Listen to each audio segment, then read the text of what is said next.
Vašingtonā, Kapitolija kalnā, Reiberna ēkā, kur tiek pieņemti svarīgākie Amerikas politikas lēmumi, notika kongresa brīfings ar nosaukumu Kognitīvais karš – ietekme, infoterorisms un manipulācijas, kas tika organizēts ALLATRA platformā. Pasākums pulcēja politiķus, nacionālās drošības ekspertus, pētniekus un cilvēktiesību aktīvistus, lai apspriestu vienu no aktuālākajiem mūsdienu jautājumiem – kognitīvo karu. Brīfingā tika aplūkots, kā transnacionālie tīkli manipulē sabiedrisko domu, izplata dezinformāciju, iefiltrējas dažādās institūcijās un koordinēja vardarbības aktus, izmantojot hibrīd stratēģijas, kuru mērķis ir destabilizēt demokrātiskas sabiedrības, radot nopietnus un pieaugošus draudus Savienotajām valstīm.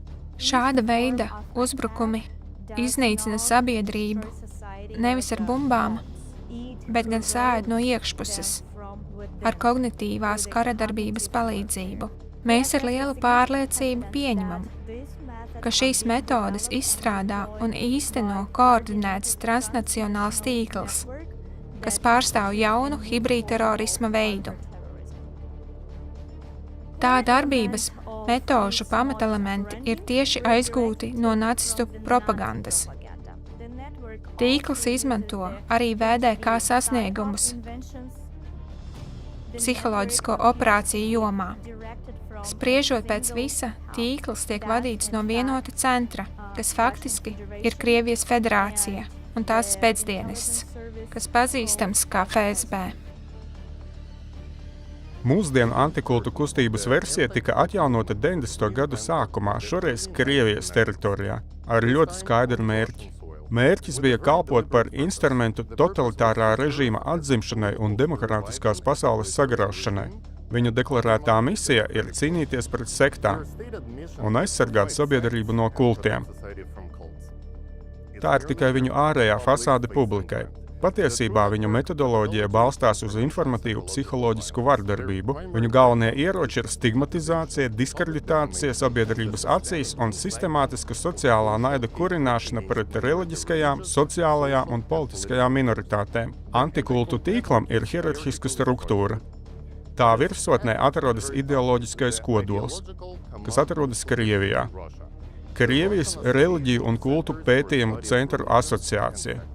RACIRS. Šo organizāciju vada Aleksandrs Dvorkins. RACIRS ietver sevī gandrīz visas Krievijas pareizticīgās baznīcas misionāru nodaļas un centrus. Tāpēc tā atrodas katrā Krievijas pilsētā, kur atrodas Krievijas pareizticīgā baznīca, un darbojas gan ar Krievijas pareizticīgo baznīcu, gan ar FSB ar to galveno izlūkdienestu atbalstu. Šodien mēs jūs iepazīstināsim arī ar to personu, organizāciju un pat žurnālista vārdiem, kuri pārstāv antikultu tīklu un aktīvi izmanto tā destruktīvās metodes un paņēmienus. Mūsu vērtējumā kognitīvā kara ieroči, ko izmanto starptautiskais antikultu tīkls, jau ir vērsti pret mūsu pilsoņiem un iestādēm.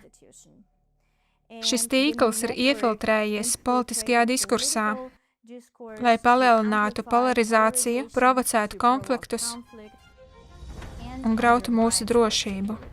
Šī tīkla galvenais ierocis ir stigmatizācija, proti sektas un citu apzīmogojumu piešķiršana grupām, kas kļūšas par tās mērķi. Tas ir tiešs un pastāvīgs uzbrukums reliģijas un vārda brīvībai, jo viņu gadījumā tas nav tikai viedoklis, bet gan metodoloģija. Tā ir metode, ar kuras palīdzību viņi darbojas. Tas leģitimizēja represīvas darbības sākot no mediju vajāšanas līdz fiziskai vardarbībai.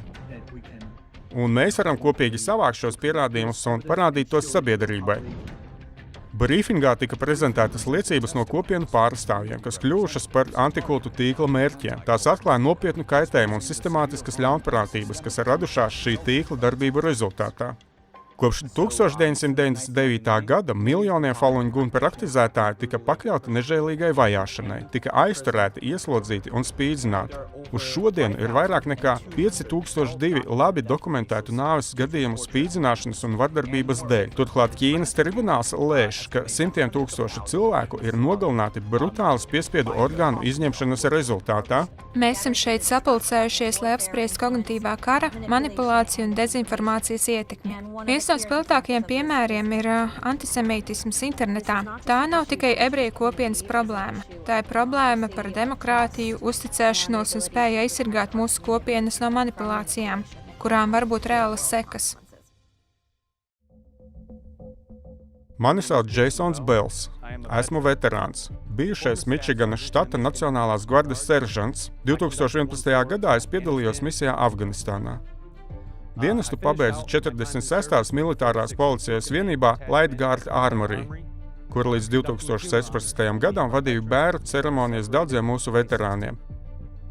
Pašlaik nobeidzu vidusskolas un pamatskolas skolotāju bakalaura studijas Mičiganas universitātē. Es ceru, ka ar savu darbu varēšu pateikties mūsu valstī, kas man tik daudz ir devusi. Kā cilvēks, kurš aizstāvējis šo valsti, es nekad neiedomājos, ka kādu dienu man būs jāaizstāv savas tiesības brīvi un atklāti nodarboties ar brīvprātīgo darbību. Tieši tāpēc es šodien esmu šeit. Es vēlos padalīties ar konkrētu dzīvu piemēru, lai jūs varētu saprast un sajust visu, ko šodien dzirdējāt, ieraudzīt to savos bērnos, savā dzīvē, un saprast, ka tas var notikt un arī noteikti notiks ar jums, ja mēs neveiksim nekādus pretpasākumus. Runājot par konkrētajām antikultistu darbībām, kas jau tika detalizēti apspriestas, un, protams, par Savienoto valstu galveno pretinieku, Krievijas FSB. Viņu darbību rezultātā šeit un ārzemēs es 5 gadus saskāros ar naidīgumu, nicinājumu un vajāšanu saistībā ar manu brīvprātīgo darbu starptautiskajā sabiedriskajā kustībā Al-Atra. Kopš 2015. gada es mācījos Detroitas Kung Fu akadēmijā par instruktoru stilā, kas pazīstams kā Wing Chun. Pēc noteikta laika pienāk brīdis, kad tev tiek dota iespēja atvērt savu skolu un izmantot šīs skolas reputāciju, lai nopelnītu naudu un nodotu šo mākslu tālāk. Taču mans skolotājs liedza man šo iespēju, sniedzot man informāciju, kurā tika apgalvots, ka es esmu sektas dalībnieks. Viņš šo informāciju atrada Wikipēdijā, dažādās tiešsaistes publikācijās un citās publikācijās šeit un ārzemēs. Mani vairāk kārt izsmēja, tiku pakļauts ostracismam, padarīja par atstumto to birku dēļ, kas man un manai ģimenei tika veiksmīgi piekārtas. Es daudzkārt mēģināju apelēt pie veselā saprāta, tāpat kā daudzi no mums, cenšoties pārliecināt cilvēkus ar faktiem, taču bez rezultātiem. Šīm publikācijām bija ilgstoša un reāla ietekme uz mani un manu ģimeni. Šie avoti izplatīja sagrozītu informāciju un melus. Tie nodarīja kaitējumu manai reputācijai sociālajās aprindās un atņēma man iespēju nopelnīt iztiku, mācot cīņas mākslas.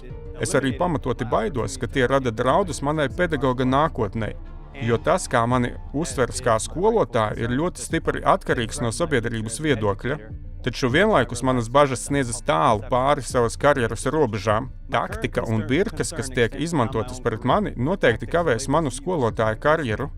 Kā jau mēs redzējām Krievijā un ārzemēs, mēs neiedziļināsimies daudzos gadījumos, kas ir skāruši cilvēkus, taču mēs zinām par cilvēkiem, kuri tika sagrābti uz ielām, kuriem tika uzlauztas durvis un kuri tika ieslodzīti tikai piekarināto birku un nepatiesu liecību dēļ, kas neļauj pierādīt patieso situāciju un panākt vienošanos. Un tam seko dehumanizācijas ietekme, un tas mani dziļi satrauc. Nekādā gadījumā un nekādā veidā tas nedrīkst kļūt par mūsu realitāti. Mūsu pienākums un atbildība ir tikt galā ar šiem draudiem.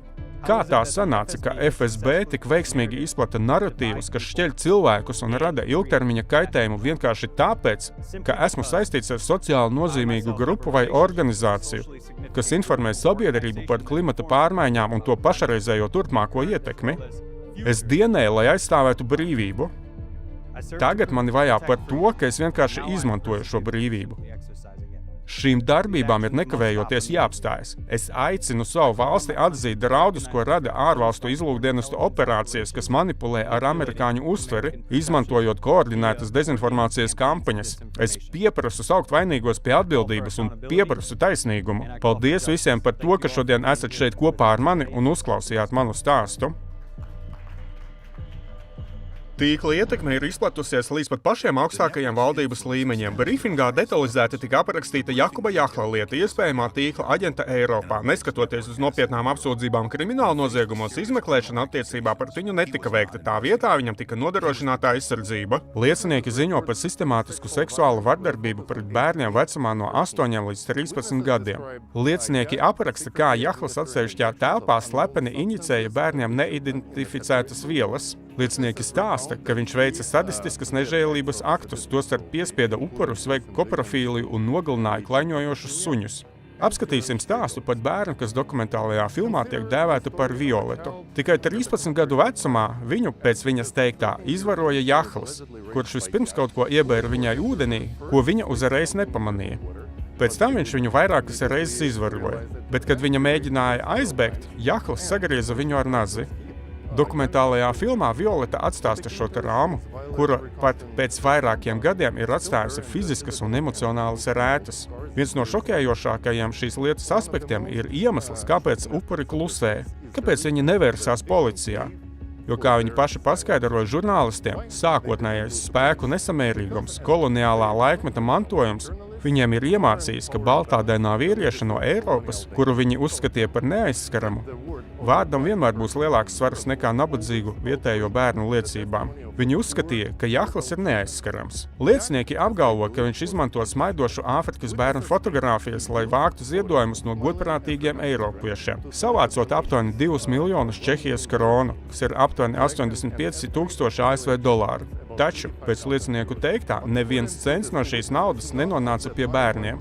Tā vietā tā tika izmantota Jahla personisko vajadzību finansēšanai, narkotiku iegādēji, kuras viņš izplatīja starp jauniešiem, ko vietējās varas iestādes ir dokumentējušas. Ir arī oficiāls dokuments, kurā viņš tiek apsūdzēts narkotiku tirdzniecībā. Ir svarīgi atzīmēt, ka naudu, ko viņš savāca kā ziedojumus bērnu atbalstam, viņš izmantoja, lai uzpirktu vietējās amatpersonas un nodrošinātu viņu klusēšanu un līdzdalību. Violetas un citu bērnu no Mošī liecības varēja viegli pazust, noslīkstot zem bailēm, nabadzības un sistēmas vienaldzības. Taču tas nenotika pateicoties tam, ka iejaucās starptautiskā sabiedriskā kustība Allatra, kas nodarbojas arī ar cilvēku tiesību aizsardzību. Kad tika izlaista Asemas Žapiševas dokumentālā filma, Allatra brīvprātīgie uzņēmās globālās sabiedrības rupora lomu, panākot to, ka balsis no Tanzānijas sadzird starptautiskā auditorija.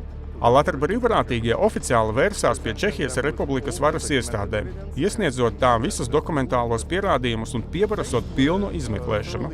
Saņemot rūpīgi dokumentētu ziņojumu par šausminošajiem noziegumiem, kurus pēc pieņēmumiem pasarādājas viens no tās pilsoņiem, jebkuras atbildīgas un saprātīgas valdības, jo īpaši NATO un Eiropas Savienības dalībvalsts sagaidāmā reakcija ir acīm redzama, nekavējoties sākt rūpīgu izmeklēšanu. Taču Čehijas valdība rīkojās pilnīgi pretēji.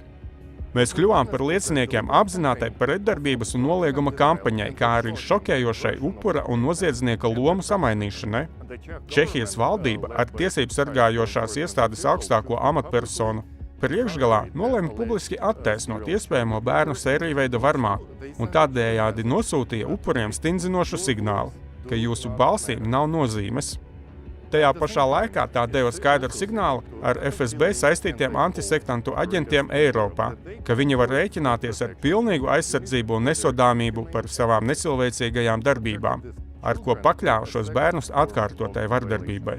Viņu trauma tika noraidīta, viņu ticamība apšaubīta, un viņu ciešanas tika uzskatītas par mazāk svarīgām nekā viņu iespējamā izvarotāja reputācija. Šī tiesu sistēmas izgāšanās ir nesaraujami saistīta ar sistēmisku rasismu. Ar savu rīcību Čehijas valdība de facto radīja cilvēka cieņas hierarhiju. Viena baltādaina Eiropas pilsoņa reputācija tika publiski un vardarbīgi nostādīta augstāk par 10 melnādaino Āfrikas bērnu zvērsta kārtībā sniegtajām dokumentāli apstiprinātajām liecībām. Sekas ir šausminošas. Demokrātiskās institūcijas tiek izmantotas, lai aizsargātu ienaidnieku spēcdienestu aģentus. Tā nav tikai Eiropas problēma. Tie skaidri un reāli draudi Amerikas Savienotajām valstīm. Tīkls, kas spēj nodrošināt savu aģentu aizsardzību Eiropā, tikpat labi spēj izplatīt dezinformāciju un manipulēt ar politiskajiem procesiem arī Amerikā. Tāpēc mēs iesakām Kongresam pieņemt šos 4 pasākumus. Pirmkārt, ir steidzami jāveic rūpīga izmeklēšana par antisektu tīkla darbību un visām ar to saistītajām personām. Otrkārt, mēs aicinām Kongresu nekavējoties sākt izmeklēšanu attiecībā uz šī tīkla galvenajām figūrām, sākot ar Jakubu Jahlu un viņa politisko aizbildni. Treškārt, Savienotajām valstīm jāizmanto viss savs diplomātiskais ietekmes potenciāls, lai izdarītu spiedienu uz Čehijas valdību un Eiropas Savienību ar mērķi pārtraukt iejaukties tiesiskuma procesā. Mums ir jāuzstāj uz pilnīgu un atklātu starptautisku izmeklēšanu Jakuba Jahla lietā saskaņā ar saistībām, kas noteiktas Lanzarotes konvencijā, un tajā ir jāietver visu to amatpersonu saukšanu pie atbildības, kuras kavēja vai bloķēja sākotnējos aicinājumus veikt izmeklēšanu. Sesija noslēdzās ar aicinājumu veikt starptautisku izmeklēšanu attiecībā uz šo tīklu un tā struktūru vienībām. Kognitīvā kara ierocis, ko izmanto transnacionālais antikultu tīkls, jau ir pavērsts pret mūsu pilsoņiem un institūcijām. Tā ideoloģija ir tieši trieciens pirmajam grozījumam, jo tas virza pieņēmumu, ka tiesības uz reliģijas brīvību pašas par sevi var tikt kriminalizētas.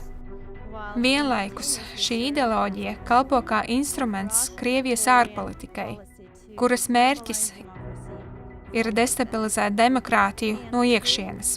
Un šodien vairs nepietiek tikai pētīt, kā viņi darbojas.